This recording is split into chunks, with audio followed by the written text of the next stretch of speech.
I think different people can very reasonably come to different estimates of sort of how to tease out God's greatness by their own light. So I want to be very careful about suggesting that sort of how things look to me is how things should look to everybody. This is one of the reasons why I sort of try to resist this sort of we language, like we know that or we should think that, because maybe there's some things that seem to me to be what I should think, but others have data maybe that I don't have, or by their own light, it's going to look different. And I have a lot of respect for those who would make arguments that actually there's ways in which God's greatness is accentuated, is the awesomeness of him in the world is even greater on certain eschatological views of reality. And I have a lot of respect for that. So I want to really just start with that. But then also the second thing I want to say is just from my own perspective, yes, it does look to me that if God is a perfect being and he's desiring for relationship with us, and I'm ranking the sort of worldviews, okay, it seems to me like a worldview in which every negative state is part of a greater story. There's no ultimate tragedies. There can be movies where there's a scene that looks like it's tragedy and they sort of leave it there. You know, those movies where you feel like it might end as a tragedy, but then in the final scene, there's like this surprise victory. I think there's something very beautiful about that. I think we're actually very fascinated by that because there's a display of greatness that can come through where there's even uncertainty about whether there's going to be a greater scene.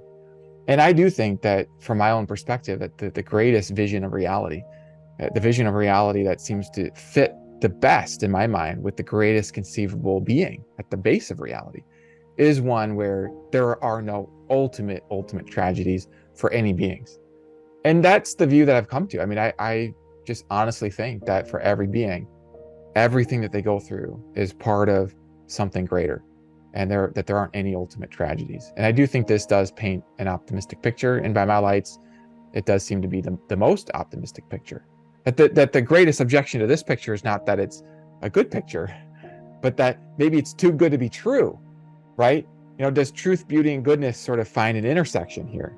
Or is there a distinction where the greatest picture, by my lights, it departs from what's true? And that's another reason why I've been very interested in considering reasons for and against this view of the world. But yeah, I do think, you know, many of my friends who have been turned off by other views of God have told me personally that if they were to sort of come back to a belief in God, it would have to be this vision of God as a being with this kind of love and justice that makes all things right, the biblical justice that makes all things right, including broken relationships in time.